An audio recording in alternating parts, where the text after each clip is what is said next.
que vous allez bien et que vous avez passé une bonne semaine et que votre mois d'août s'est bien passé. Ici, ça va. Là, je termine ma deuxième semaine de congé avec un temps vraiment moche. Il fait 20 degrés, on se croirait vraiment en automne. On passe vraiment du tout autour. Pendant ma semaine de vacances, on avait 38 degrés, on avait trop chaud. Et là, maintenant, on a froid, c'est le gilet, j'ai remis le pyjama pour dormir. Parce que ouais, la nuit, ça descend bien. Mais bon, voilà. Hein. Comme ça, ça nous prépare à prendre le rythme de la rentrée. Il faut voir le bon côté. Et puis, ça arrose le jardin. Voilà. Donc aujourd'hui, on va clôturer la semaine numéro 5 du mois d'août avec Senko. Et puis ensuite, on fera le bilan du mois. Donc comme d'habitude, je vous montrerai mon budget réel par rapport au prévisionnel. Voilà. Allez, c'est parti.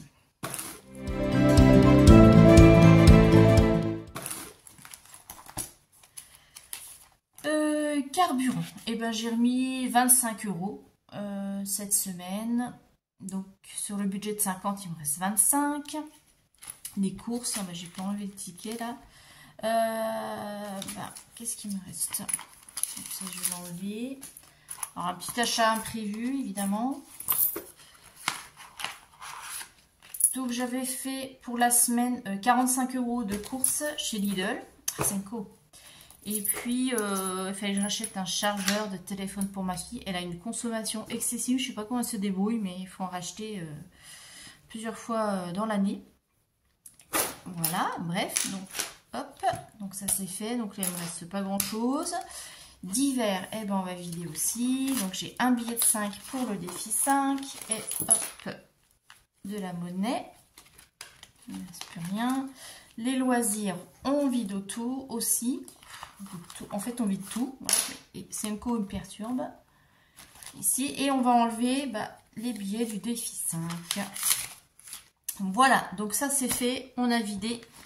Hop, et maintenant on va remplir les défis.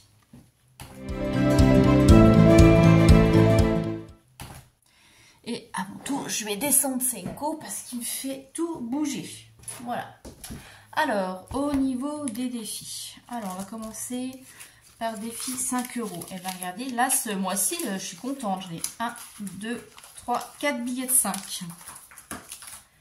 Alors, ça va bien avancer. Donc, 1, 2, 3, 4. Et bien, super. J'arrive à 85 € déjà. Rien qu'en billet de 5. Ça, c'est sympa. Donc, j'ai déjà tout de suite les noter.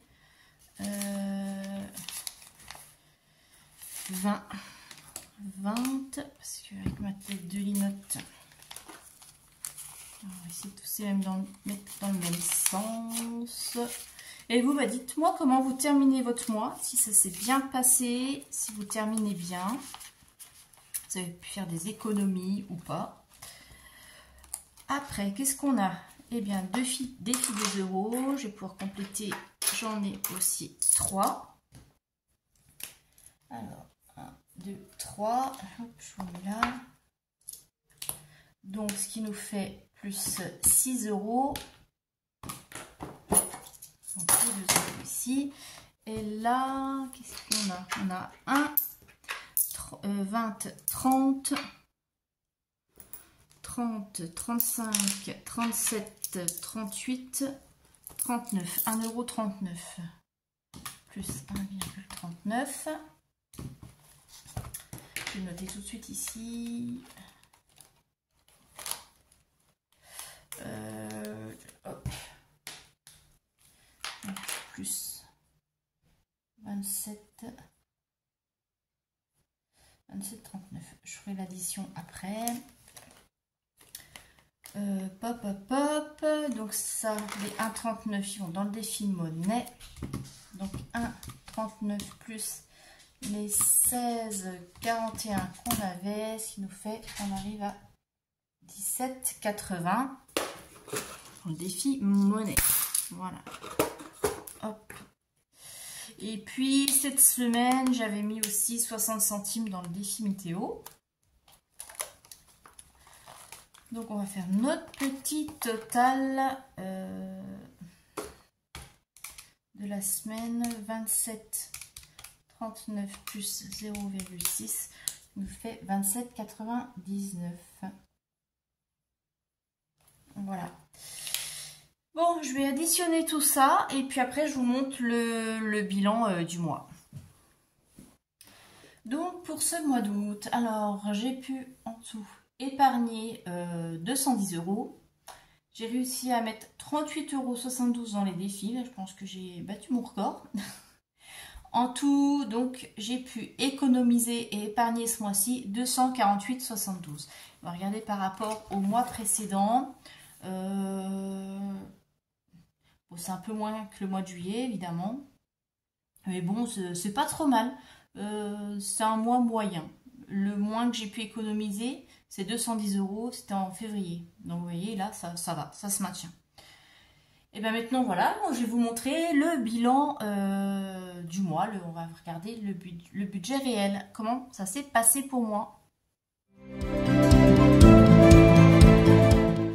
Au niveau revenu, j'ai bien eu ce qui était prévu. Donc ça, pas de souci. Crédit dette, pareil.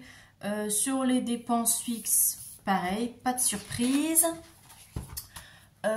Sur les virements, ils sont bien effectués, pas de surprise non plus. Après, au niveau des dépenses variables, bon, on a fait un petit extra. En revenant de vacances, on s'est arrêté au McDo pour manger. Voilà, mais comme j'ai mis un peu moins de carburant que prévu, du coup, l'un dans l'autre, ça s'équilibre. J'avais prévu 206 € de dépenses variables et j'en ai eu pour 204.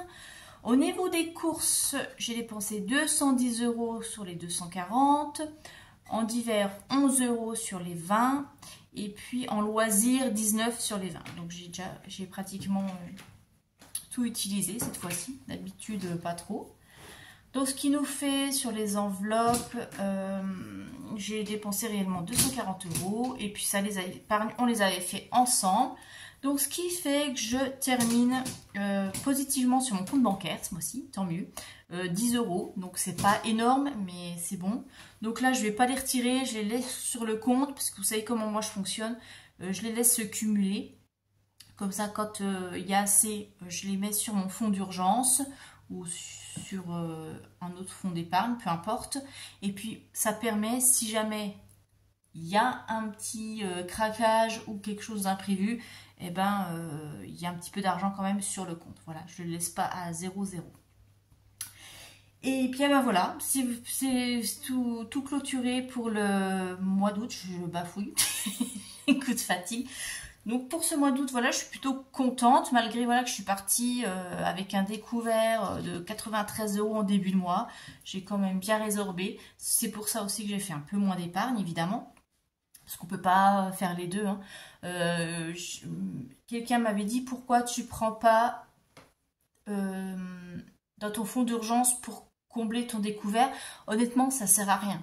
Pour moi, prendre dans le fonds d'épargne pour pouvoir après faire des épargnes sur d'autres catégories, ça n'a aucun sens. Autant, là c'est un petit montant, le résorber en une fois, je fais un peu moins d'épargne, mais du coup je touche pas à mon fonds d'urgence. Je trouve ça pour moi illogique. Quand c'est des gros découverts, oui.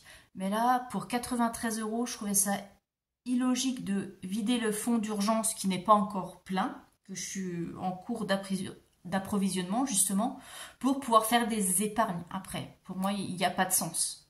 Le fonds d'urgence, pour moi, c'est vraiment pour pallier vraiment aux grosses difficultés, un achat imprévu, un gros achat imprévu, électroménager, quelque chose qui lâche sur la voiture, un changement de pneu qui n'est pas prévu, ou autre. Voilà, vraiment quelque chose qui n'était pas prévu et qui impacte vraiment le budget. Là, 93 € pour moi, ça n'impacte pas mon budget pour vivre, ça impacte seulement les épargnes.